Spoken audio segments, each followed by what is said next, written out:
പുണർദം നക്ഷത്രത്തിൻ്റെ കാൽഭാഗം മാത്രമാണ് മിഥുനക്കൂറിലുള്ളത്. ബാക്കി മുക്കാൽ ഭാഗവും നമുക്ക് കർക്കിടകക്കൂറിലാണ്.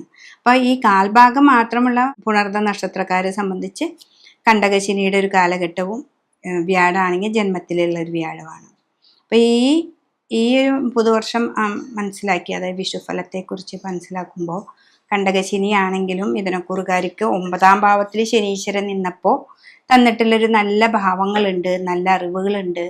നമുക്ക് ഒരു പുതിയ നിഗൂഢമായ ശാസ്ത്രങ്ങളൊക്കെ പഠിപ്പിക്കാനായിട്ട് തുടങ്ങിയിട്ടുണ്ടെങ്കിൽ തന്നെ അതിനെ പൂർണ്ണമായിട്ട് മുന്നിലേക്ക് കൊണ്ടുവരിക. അപ്പം നമ്മുടെ 2.5 വർഷം നമ്മൾ അതിന് നിഗൂഢമായ ശാസ്ത്രങ്ങളെ പഠിക്കാൻ പോയി, എന്നിട്ടിപ്പോൾ അത് നിർത്തി ഒരു അലസതയൊക്കെ വരുന്നൊരു സമയമാണ്. അപ്പോൾ ആ സമയത്തേക്ക് മാറ്റി ഈ ശാസ്ത്രത്തെ ഒന്നും കൂടി നമ്മൾ പോഷിപ്പിച്ചെടുത്ത് നമുക്ക് മുന്നോട്ട് പോവുകയാണെങ്കിൽ ആ ശാസ്ത്രങ്ങൾ കൊണ്ട് തന്നെ നിങ്ങൾക്ക് മുന്നോട്ട് പോകാനായിട്ട് സാധിക്കും. പിന്നെ നമ്മുടെ ഏതൊരു കർമ്മമാണോ, ഇപ്പോൾ ആ ശാസ്ത്രം മാത്രമല്ല നമ്മൾ ചെയ്യുന്ന തൊഴിൽ, ആ തൊഴിലിനെ നല്ല പോലെ ശ്രദ്ധിച്ച് സ്നേഹിച്ച് അതിനെ കൊണ്ടുപോകണം. അപ്പോൾ ശനി തരുന്ന അത്ഭുതമായിട്ടുള്ള കഴിവുകൾ നമുക്ക് തരും, സമ്പത്തിനെയും തരും. നമുക്ക് ജോലി ധാരാളം കൂടിക്കഴിഞ്ഞാൽ നമുക്ക് സമ്പത്ത് വരും. അതുപോലെ തന്നെ വ്യാഴം നമുക്ക് കൂടെയുണ്ട്. അവർ വ്യാഴക്ഷേത്രം എന്ന് പറഞ്ഞാൽ വിഷ്ണു ക്ഷേത്രത്തിൽ പോവുക.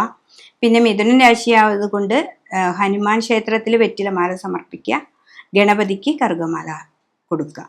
ഇതാണ് ഈ മിഥുനൻ രാശിയിലുള്ള പുണർദം നക്ഷത്രക്കാർ ചെയ്യേണ്ടത്. കർക്കിടക രാശിയിലുള്ള പുണർദം നക്ഷത്രക്കാരെ സംബന്ധിച്ച് അവർക്ക് ഇപ്പോൾ ശനീശ്വരൻ വന്ന് നിൽക്കുന്നത് 9ാം ഭാവത്തിലാണ്. 9ാം ഭാവത്തിൽ ശനി, അതും മീനൻ രാശിയിലെ ശനി ഏറ്റവും നല്ല ഭാവമാണ്. പക്ഷെ ഇവരൊക്കെ വെച്ചാൽ 3ാം ഭാവത്തിൽ നമുക്ക് കേതു വരുന്നുണ്ട്. ആ കർമ്മത്തിലേക്ക് വരുന്നത് രാഹു ബന്ധവുമാണ്. കർക്കിടക രാശിക്കാർക്ക് രാഹു അഷ്ടമത്തിലാണ് വരുന്നത്. അപ്പോൾ ആ രാഹു അഷ്ടമത്തിൽ വരുമ്പോൾ നമുക്ക് എപ്പോഴും നടക്കുമ്പോഴൊക്കെ സൂക്ഷിച്ച്, വെറുതെ നടന്നാലും തടഞ്ഞു വീഴാൻ സാധ്യതയാണ്. പിന്നെ 9ലെ ശനിയാണ് നിങ്ങൾക്ക് ഏറ്റവും നല്ലൊരു ഗ്രഹമായിട്ട് ഇവിടെ നിൽക്കുന്നത്. അപ്പോൾ കർക്കിടക രാശിക്കാരെ സംബന്ധിച്ച് അവർ വളരെയധികം ശനീശ്വരനെ പ്രാർത്ഥിക്കുക. പിന്നെ ഈ രാഹു ആയതുകൊണ്ട് നവഗ്രഹങ്ങളുടെ അമ്പലത്തിൽ പോയിട്ട് രാഹുവിന് പട്ടുപൂജയൊക്കെ കൊടുക്കുക. വ്യാഴം 12ാം ഭാവത്തിൽ പോയതുകൊണ്ട് മോക്ഷസ്ഥാനത്താണ് വ്യാഴം നിൽക്കുന്നത്. അപ്പോൾ ആ വ്യാഴത്തിന് വേണ്ടിയിട്ടുള്ള പരിഹാരങ്ങളും പൂജകളും, സുദർശന ഹോമം ചെയ്യിപ്പിക്കുക, ഇടയ്ക്ക് വിഷ്ണു ക്ഷേത്രത്തിൽ പോവുക, വിഷ്ണുവിന് നെയ്യ്, ചന്ദനത്തിരി അങ്ങനെയുള്ള കാര്യങ്ങളൊക്കെ സമർപ്പിക്കുക. ഇതൊക്കെ ചെയ്യുമ്പോൾ നമ്മുടെ കർമ്മത്തിലും നമുക്ക് നല്ലതായിട്ട് വരും. അതേപോലെ തന്നെ നമുക്ക് ഭാഗ്യാനുഭവങ്ങൾ, ശനീശ്വരൻ 9ൽ നിൽക്കുമ്പോൾ ഉണ്ടാവുന്ന ഭാഗ്യാനുഭവങ്ങളും നമുക്ക് വരും. അങ്ങനെയാണ് ഈ കർക്കിടക രാശിയിലുള്ള പുണർദം നക്ഷത്രക്കാരെ സംബന്ധിച്ച്. അപ്പോൾ 2 രാശിയിൽപ്പെടുന്ന പുണർദം നക്ഷത്രക്കാർക്ക് പറഞ്ഞ കാര്യങ്ങൾ കൃത്യമായിട്ട് കേൾക്കുക.